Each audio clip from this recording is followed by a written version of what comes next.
পুৰুষৰ কাৰণে কওক হা একদম তাইৰ সংস্কৃতিৰ এটা বস্তু মূল উপাদান আছিল কনফুচিয়াছৰ উপাসনা তত্ত্ব আৰু এই কনফুচিয়াছৰ উপাসনা তত্ত্বৰ পৰা জন্ম হৈছে ফুৰালুং পদ্ধতি আৰু এই ফুৰালুং পদ্ধতি লৈ আহিছিলে চাওলুং চুকাফাই 1228 চনত তেওঁ যেতিয়া ইয়াত প্ৰৱেশ কৰিছিলে যেতিয়া ইৰাৱতী নৈ পাৰ কৰিছিলে তেতিয়া মেডাম মেফিৰ আয়োজন কৰিছিলে আৰু ইৰাৱতী নৈ পাৰ কৰাৰ পিছত ইয়াতে অসমতো এই মেডাম মেফি পালন কৰিছিল এই মেডাম মেফি এটা সময়ত বাদ দিয়া হৈছিল জয়ধ্বজ সিংহৰ দিনত এই মেডাম মেফি পদ্ধতিটো বাদ দিছিলে কিন্তু সেই সময়তে মীৰ জুমলাৰ আক্ৰমণত অসম পৰাভূত হৈছিলে আৰু তেতিয়া আতন বৰগোহাঁই জয়ধ্বজ সিংহই কৈছিল যে বৰ বেয়া কথা হৈছে আমি মেডাম মেফিটো বাদ দিছিলোঁ কেলে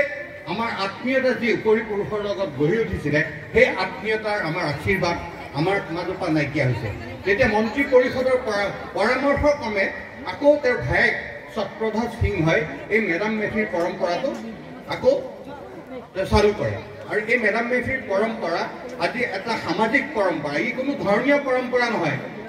আমাৰ যিসকল তাইসকলৰ যিটো ধৰ্মৰ পৰম্পৰা তেওঁলোকে নিৰাকাৰ ভগৱানত বিশ্বাস কৰে ভগৱানৰ কোনো আকাৰ নাই কিন্তু যিসকল তেওঁলোকৰ দেৱতা আমাৰ যিসকল মহান ব্যক্তি তেওঁলোকক দেৱতা বুলি কোৱা হয় আৰু এই দেৱতাসকলক উপাসনা কৰে আৰু এই উপাসনা তত্ত্বটো আহিছিলে কনফুচিয়াছিজিমৰ পৰা অৰ্থাৎ কনফুচিয়াছবাদৰ যি উপাসনা তত্ত্বৰ প্ৰভাৱ দক্ষিণ পূব এছিয়াত পৰিছিলে অকল টাই জনগোষ্ঠীতে নহয় এই দক্ষিণ পূব এছিয়াত আমাৰ এটা সম্পৃক্ত আছে আমাৰ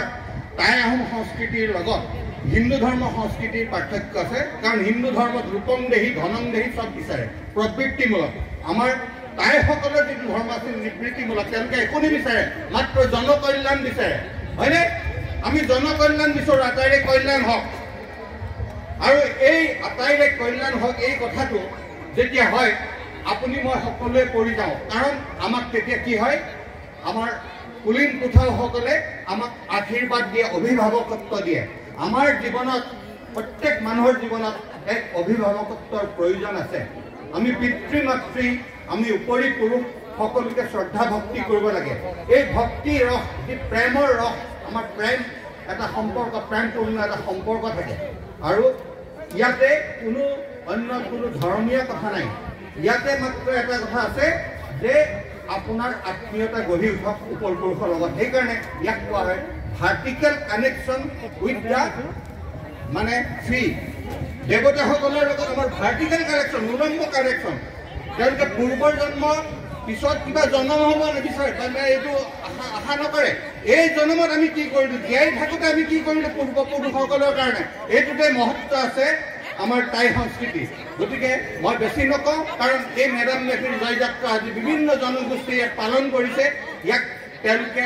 ৰেচপেক্ট কৰিছে যিহেতু আমাৰ এখন মুন চুংখাম ইয়াক সোণালী শস্যৰ দেশ শস্য গজিছিল আগতে চিকাৰ কৰি খাইছিল আহোমসকলে আমাক খেতি কৰিবলৈ শিকালে ধান খেতি কৰিবলৈ শিকালে গতিকে সংস্কৃতি শিকালে সভ্যতা শিকালে গতিকে আমাৰ সভ্যতা কোনো উত্তৰ ভাৰতৰ সভ্যতাৰ লগত নিমিলে আমাৰ সভ্যতাৰ এক স্বকীয় বৈশিষ্ট্য আছে এই স্বকীয় বৈশিষ্ট্যৰে মহিমামণ্ডিত আমাৰ আহোমসকলে কোৱা নাই যে আমাৰ ফুৰালুং ধৰ্মটো তোমালোকে পালন কৰা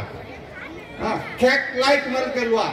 পুথিখন বিধিখন পাঠ কৰা কিন্তু অন্যসকলে কয় যে এই পুৰাণ মতে চলিব আমুক মতে চলিব কিন্তু আমাৰ ইয়াত চলিব জনগণৰ মতে